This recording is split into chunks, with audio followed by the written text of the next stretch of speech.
안녕하세요. 주말 동안 이슈가 됐던 요거에 대해서 뉴스 기사가 나왔는데요. 장전에 나왔죠. 그 다음에 이제 찾아볼 것은 4등급 이상 반응이 없는 등 양호한 결과를 보였다라고 하는데, 이게 또 중요한 이유를 알려드리도록 하겠습니다. 2019년 7월 5일 사례인데요. 여기에서 T세포 부작용으로 또다시 임상 중단이 떴는데, 그 이유를 살펴보면요. 밑에 내려가서 보면 4등급 등의 호흡 곤란과 같은 심각한 이상 반응을 보였다라고 했습니다. 그래가지고 안정성 데이터를 FDA에 제출한 결과 임상 중단을 권고받게 되었다라고 했습니다. 이럴 경우에는 임상에 이미 등록된 환자들도 투약이 중단이 됩니다. 그러니까 임상이 중단된다는 뜻이죠. 그래서 아무리 약이 효과가 좋아도 안정성 측면에서 떨어지면은 약으로 쓸 수가 없거든요. 그런데 이거 같은 경우에는 이전 문헌보다 낮은 부작용을 보였고 4등급은 없었다라는 점입니다.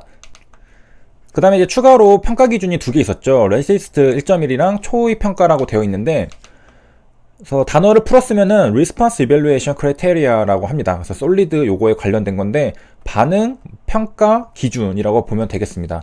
그래서 Improve 하는 예, Response, Stabilize, 그다음 Progress라고 있는데, 그래서 요거는 우리가 이제 PFS의 그 F랑도 이제 같은 거라고 보시면 되겠습니다.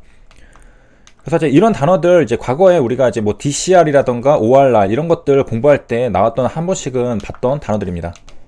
그 다음에 이제 기사 내용 뒤쪽을 보면요. 요번 결과로 인해서 요거에 대한 임상 이상 결과의 기대도 커질 것으로 보인다라고 되어 있는데, 선약낭성 관련해서는 2019년 8월 22일에 기사가 나온 게 있습니다. 1차 치료제로 미 임상 이상 승인이라고 되어 있는데, 여기 보면요. 이 당시에는 이제 아직 엘리바로 바꾸지 않았던 LSKB고 임상 이상, 그리고 환자 55명 대상 오픈라벨 다기간 단독 투여로 유효성 및 안정성 평가를 하게 된다라고 나와 있었습니다. 그래서 이거는 이제 침샘, 타액선에서 발생하는 걸로 재발률이 40% 정도로 높다고 합니다. 전이가 잘 되고. 그 다음에 2019년에 이제 승인을 받고서 2020년 3월 10일에는 이제 임상 환자 등록을 이제 했습니다. 그래서 첫 환자가 등록이 되었다라고 10일 날 발표를 한 거고요.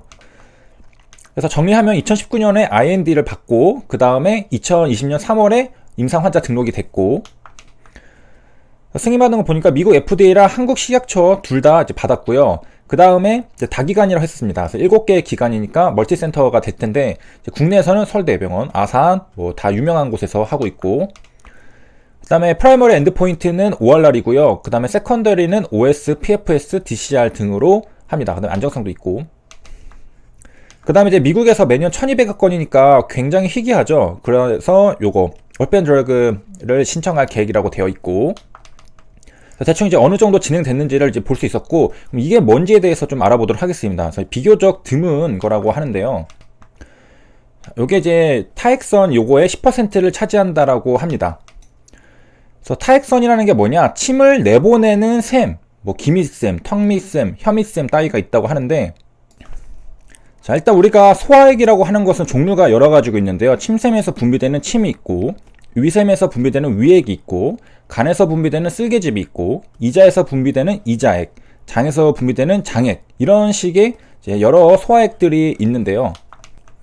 이제 소화액이니까 소화를 돕는 거죠. 그래서 음식물을 소화시키는 소화효소를 갖고 있기 때문에 소화를 시킬 수 있는 건데, 이 소화효소는 이제 침속계에 아밀라제, 위액에 펩신, 이자액에 뭐 트립신, 키모트립신 뭐 이런 것들, 그리고 소장에는 또 이런 것들. 자, 쓸개즙에는 없다고 하고, 이 중에서 침샘은 입안에서 소화액이 분비되는 거라고 합니다. 그래서 타액선. 그래서 입안에 있는 침샘들 이런 것들을 말하는 건데, 이게 턱밑샘, 얘가 귀밑샘, 귀 밑쪽에 있으니까, 그다음에 혀밑샘, 혀 아래쪽에 있으니까 이렇게 있습니다. 그래서 이제 침샘의 주된 기능은 침을 만드는 거고, 우리가 가장 잘 알고 있는 것은 아밀라제의 효소, 이런 효소들을 잘 알고 있습니다. 초기 소화작용에 관여한다는데, 그러니까 소화를 도와주는 거잖아요, 효소가. 이 아밀라제는 당연하게 뭔가를 분해할 수 있는 효소겠습니다. 그래서 다당류를 가수분해하는 효소가 되겠고요. 그리고 또 이 다당류라는 것은 2개 이상의 단당류가 글리코시드 결합을 통해 중합체를 이루는 것을 의미합니다. 그래서 글리코시드 결합을 한 상태라는 게 다당류인데, 이 글리코시드 결합이라는 것은 하나의 탄수화물, 당이죠. 이 분자가 다른 분자랑 공유 결합으로 연결되는 화학적 결합의 한 형태입니다. 그래서 공유 결합을 했다라는 건데, 그래서 공유 결합은 뭔가를 공유해서 결합을 하는 건데 뭐냐? 전자쌍을 공유를 합니다. 그래서 원자들이 이렇게 붙을 때 전자쌍을 공유해서 결합을 하는 건데, 자, 이때 각 원자의 최외곽 전자 궤도를 완전히 채워서 안정된 전자 구조를 이루면서 일어납니다.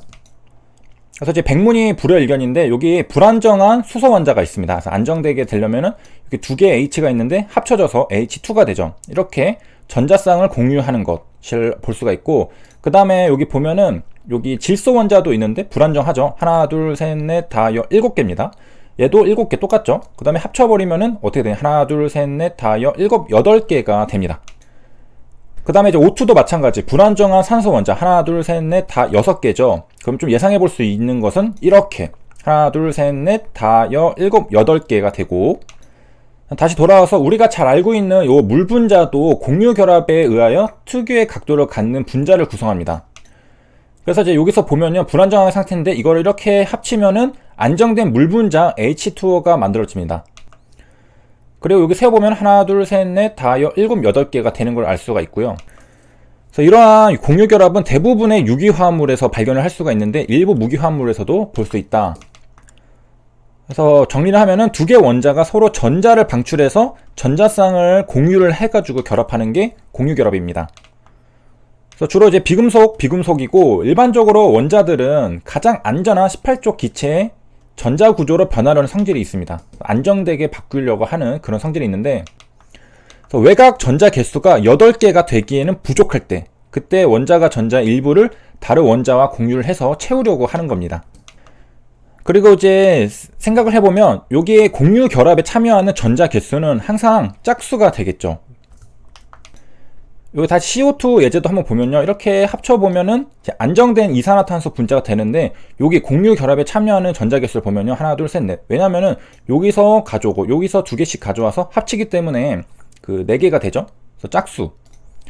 그 다음에 하나, 둘, 셋, 넷, 다 7, 8. 요도 하나, 둘, 셋, 넷, 다 7, 8. 그래서 이런 식으로 공유 결합에 참여하는 여기 전자는 2, 그 다음에 하나, 둘, 셋, 4개. 그래서 짝수가 된다는 걸 알 수 있고, 그 다음에 이제 뭐 싱글 본드라는 것은 이렇게 하나씩, 그 다음에 더블 본드라는 것은 2개씩 이렇게.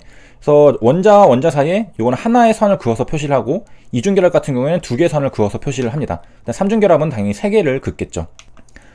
자, 그래서 이제 정리를 하면요, 이제 원자들이 각각 전자를 내놓아 전자쌍을 만들고 이거를 공유함으로써 형성되는 게 공유 결합입니다. 그래서 이 H가 있었는데 이게 이렇게 2개를 공유하면서 이제 H2 수소 분자가 만들어지게 되는 거고, 그 다음에 이제 용어들이 있는데, 여기 공유되는 전자쌍이 있고, 그 다음에 다른 거, 자기만 가지고 있는 거, 비공유 전자쌍이 있습니다. 얘는 공유 결합에 참여하지 않은 것들, 그 다음에 여기 결합에 참여한 것들은 공유 전자쌍이라고 부르고, 그리고 여기 이제 단일 결합, 그 다음에 이중 결합은 이렇게 2개, 이중 결합, 그 다음에 삼중 결합, 이렇게 있는 걸 알 수가 있습니다.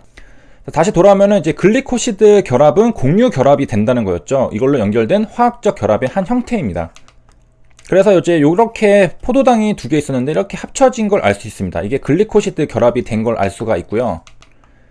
그리고 저 결합을 끊어야 되겠죠. 글리코사이드 가수분해 효소라는 것은 바로 이 글리코사이드 결합을 분해하는 효소입니다. 자, 이게 어디 들어있느냐? 일단 우리가 아밀라제라는 것은 아밀레이스라고도 말을 하는데요, 알파 아밀레이스, 베타 아밀레이스, 감마 아밀레이스 이렇게 분류가 됩니다. 바로 이제 이런 아밀라제들이 글리코사이드 결합을 이제 분해를 하는 거고요. 하나 뭐 클릭해서 들어가 보면은 알파 아밀레이스 같은 경우 뭐 글리코사이드 결합을 가수분해시키는 효소다. 그래서 우리 침에 들어있는 아밀라제가 저런 역할들을 하는구나 라는 것을 알 수 있고, 여기 선양 낭성, 여기에 관련된 이제 기초적인 배경 지식을 쌓는 시간을 가지도록 했었습니다. 그래서 이런 것들이 뭐 불필요하다고 생각할 수도 있고, 그 다음에 굳이 할 필요가 있나라고 생각할 수 있는데, 다음에 이런 것들을 더 이제 진행을 해 나갈 때 분명히 이제 이해가 갖춰져 있는 사람과 아닌 사람은 차이가 있다고 생각을 하고요. 여기까지 시청해주셔서 감사합니다.